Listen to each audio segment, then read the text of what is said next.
we've talked about calculating forces and electric fields of small charges, electrons, protons, spheres of charge. Now we want to think about getting the electric field of something larger, something macroscopic, like my Teflon rod. Right? So we know if we charge this Teflon rod up, it's going to be covered in charge, it's going to make an electric field. So let's think about now mathematically how to calculate the E field of a, and let's give it a fancy name instead of Teflon rod, a macroscopic charge distribution.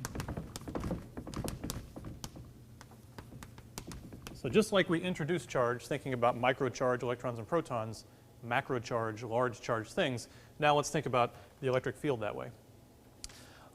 It gets a little bit complicated, so let's think about it for real. Let's think about my Teflon rod. Let's draw it on the board really large, okay? So there is Teflon rod. And let's think about what happens when we charge it up. We remember we rub it with the fur, and this is very electronegative because it has fluorine on it, so it ends up charged negative. So what that really means at the microscopic scale is that the negative charge on the surface, if we draw it like that, is really, if we were to zoom in to the microscopic scale, really just a little electrons on the surface sitting there. It's some density. Those that have been put on by the rubbing. If we were going to try to calculate the electric field of those electrons, it'd be really hard. We have the formula. We could say, imagine some point P over here, and we just apply Coulomb's law, essentially, to get the electric field of this electron, and then of this electron, and of this electron, and this electron.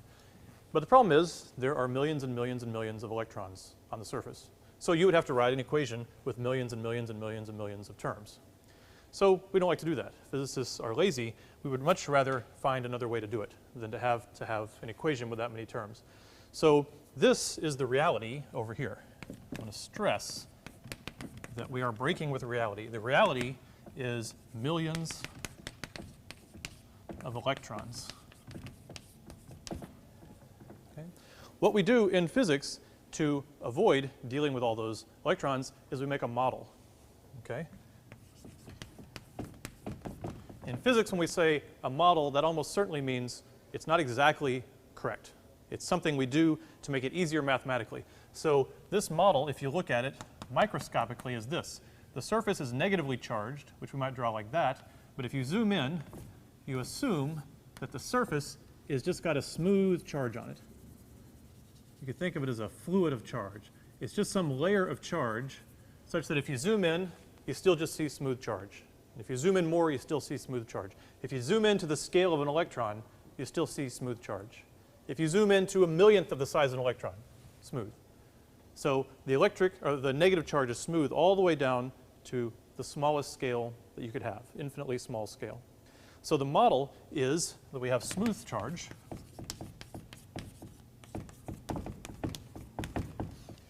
And here you might characterize it with some number of electrons per meter. Here we characterize it with lambda. And lambda is the charge density, or in this case, the charge per unit length, which would be in coulombs per meter, charge per unit length. So we're going to use this model, and we're going to then calculate the electric field of a continuum, of a macroscopic charge distribution. Right? So I can see, oh, we have a question. So let's see what the question is. And let's see, Square Heart asks, will the charges really be evenly spaced? So that's a good question. Will the charges be evenly spaced? And the answer is probably not. Okay? So when I rub the rod with the fur, I get patches of charges here and there. I don't necessarily get them perfectly evenly spaced, which would be perfectly described by this model. And it's true, models are never perfect. Okay? When we use a model, we're making an approximation just to make the problem solvable. But it is highly unlikely that the electrons are perfectly smooth. Really the question is, on the scale that we're going to calculate, if it's, say, tens of centimeters, is the charge smooth on that scale?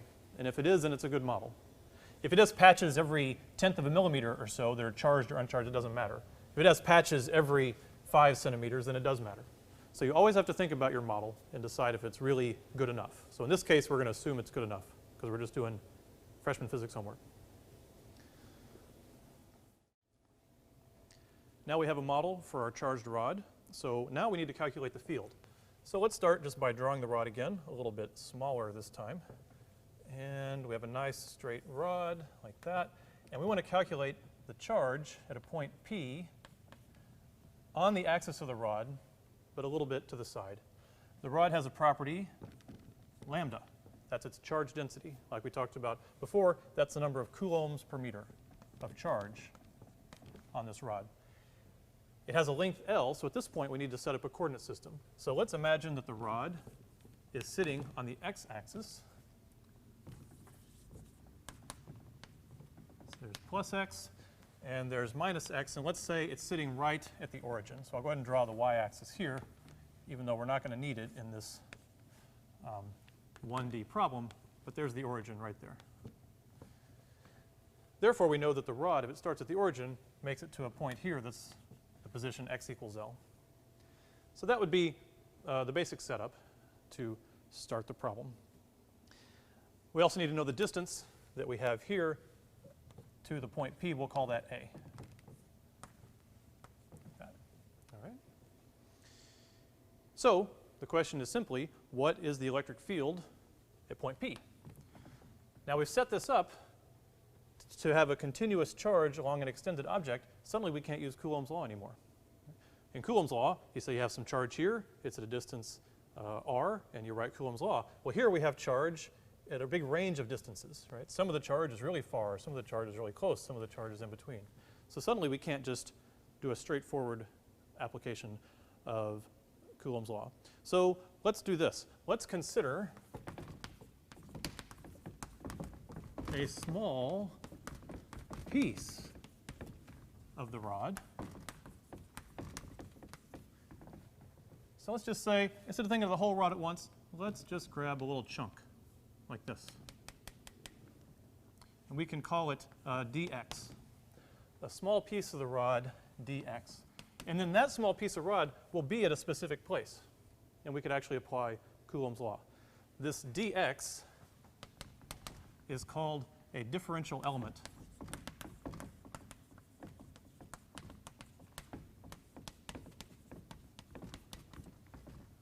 Okay. So this is our way to deal with a continuous system as we break it up into a little small piece. Okay, so I see we have a question. Let's see. Oh, Tom Cruise, taking the class, not bad. We had point charges, then we made a smooth model, and now point charges again. What's the deal? Okay. Yeah, so that's actually true. I hadn't really thought about that. Is we started with, we said the rod has little individual electrons, and that would be too hard to deal with. Right? So we made it a smooth continuum. And now to deal with the continuum mathematically, we have to break it up. And that's actually true. Mr. Cruise is correct. The difference is this is a smooth continuum, and we're going to actually shrink this thing down even smaller than the spacing of the electrons. So I think my answer basically is you'll see in a minute. Okay? On the next board, you'll see the difference between thinking of electrons and thinking of a differential element. Because let's go ahead with what we can do with this is this differential element dx, it creates a differential field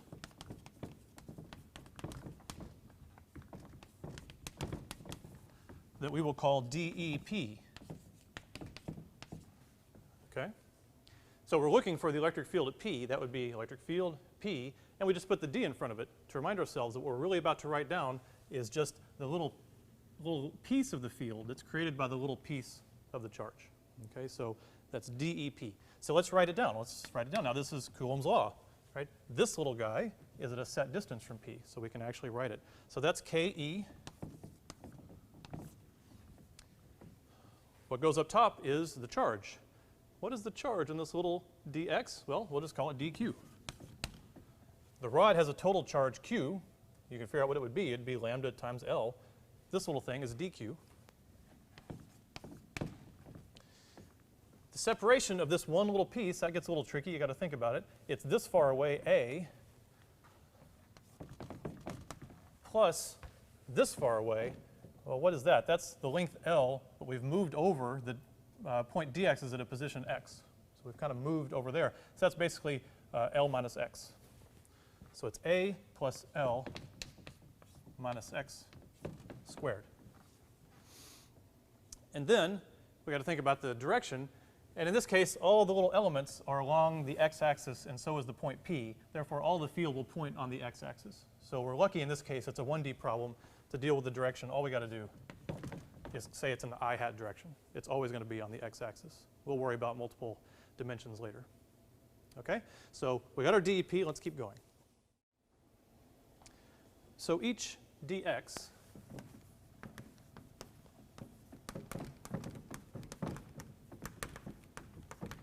contributes its own DEP. We just have to think about how to put it all together. Let's actually sort of plot it first and think about it. If we were to say, here's the x-axis again, from 0 to L, that means your rod is basically sitting here, and your little dx was somewhere in the middle. So let's think about its contribution to the electric field, its DEP. And actually, we don't want to just plot DEP, because how much it contributes depends on how big you make dx. We aren't really saying how big, thick, how wide dx is. It's an arbitrary thing. We're just saying it's some small width. So actually, how wide dx is tells you how much charge it has. Okay? So its width actually counts. So let's say we're going to look at DEP per little width dx. We're going to plot DEP per dx over x, the different positions of these dx's. That's what we'd really want to think about. So here, at this position, somewhere in the middle, you get some value, right? I mean, we could start the plot that way. As you get closer to point P, right? So point P is out here somewhere. As you get closer to point P, it's going to go up. It's going to be higher. As you get farther from point P, it's going to go down. Okay? When we get x equals 0, it's not going to 0. It's just going to some value. The dx over here is still a charge. It still creates a field. This dx is closer, creates a higher field. So if you were to plot it, it would look something like this. It would kind of go up like that. And actually, if you look at it mathematically and you plot it, what you're plotting is dq over what? A plus L minus x squared. You're really just plotting some function that looks like that. So now, you could ask yourself, what do we do now? We have all these DEPs. Well, what does each one really contribute? If you plot it like this, what it's really contributing is if this is its dx, if it's a piece that wide, it's really contributing this area. It's contributing this much to the field, right? If you wanted to know what's the area of that little rectangle, it's that value, DEP over dx, times this chunk dx, then that's the area.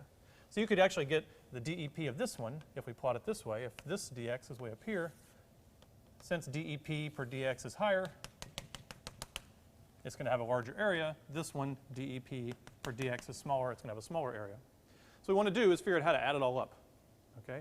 Well, you can probably guess. Maybe you've seen these kinds of plots before. We need to add up the area under this curve. So what you do is you sum them up. Right? You integrate. So I'm giving you a little bit of an intuition for how you would sum these up as an integral. Since this isn't a calculus class, we're not going to do it in detail. Okay? But you may recall from calculus that doing this, dealing with integrals and derivatives, depends on a formula where you assume the limit where dx goes to 0. And this is where we answer Mr. Cruz's question. Okay? When you're dealing with electrons, that charge goes to a certain small value, but it's a finite point charge. Here, this dx can actually go to where its width is 0 and its charge goes to 0.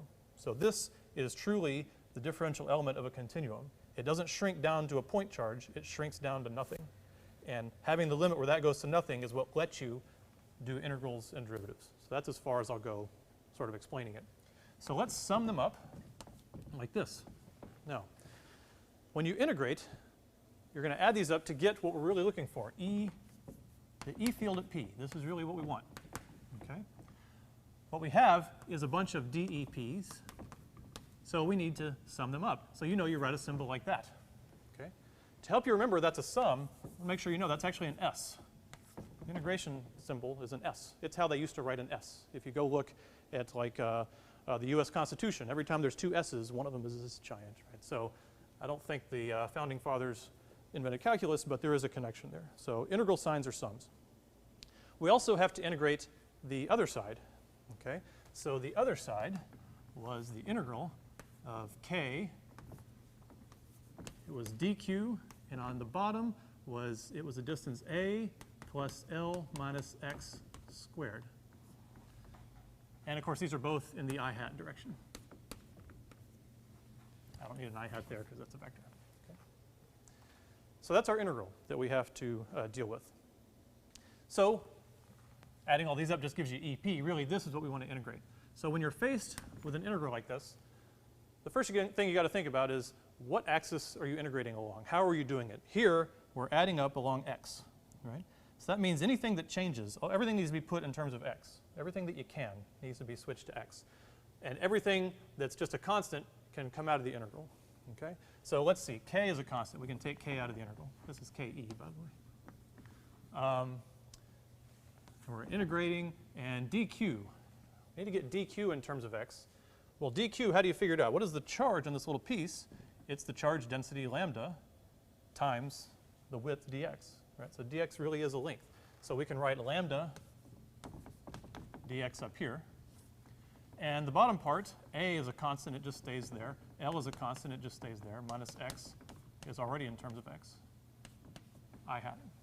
All right. All right, so we're getting there. What else can we do? We can pull the lambda out. So I can just do that manually here, save a little time. Pay for it. So we have the integral of dx over a plus L minus x quantity squared. And again, this isn't calculus class, so I'm just going to do these integrals. It helps me to kind of think of this as a plus L minus x to the minus 2 and put it in the numerator. But you can integrate however you want. The integral of this would be, let's see, the minus 2 would become minus 1, so that would bring a minus 1 out there. And then it would be over a plus L minus x to the minus 1. But then you also have to divide by the derivative of this thing with respect to x, which is minus 1. So you end up with a positive like that. Okay? So the integral is lambda ke over a plus L minus x. Well, it's in the bottom. I don't have to write minus 1. There it is. What else do we need? We need limits. This integral needs limits. When you're just doing integrals in calculus, you can ignore the limits. It's an indefinite integral. When you're doing real physics problems, you have to have limits. So the one thing that we didn't do is think about what is our domain here. So we're integrating from 0 to L. So really, it's only EP if you go from 0 to L. 0 to L. That means we have to evaluate this integral from 0 to L. Okay? So what do we get? We get lambda ke over, if we plug in L, we get a plus L minus L. That's 0. So we get lambda ke over a. And then minus, and then we plug in 0, lambda ke over a plus L.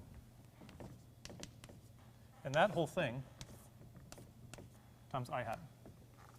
In the end, that's the answer. That's pretty much it. We could simplify it a little bit. We could pull out lambda ke. But pretty much that's the final answer. So that is the E at point P. When you do problems like this, you sometimes want to think about the fact that actually we've not only solved it for a distance A, we've actually solved it for any distance A. If you were asked to find the E field along the axis of a charged rod at some separation as a function of x, say, you actually could do it this way and then just plug in x here. If you wanted to calculate how does this change with separation, you could say, well, A is a separation. And you could plot it that way. But here it was just a question of what's the value at exactly point P.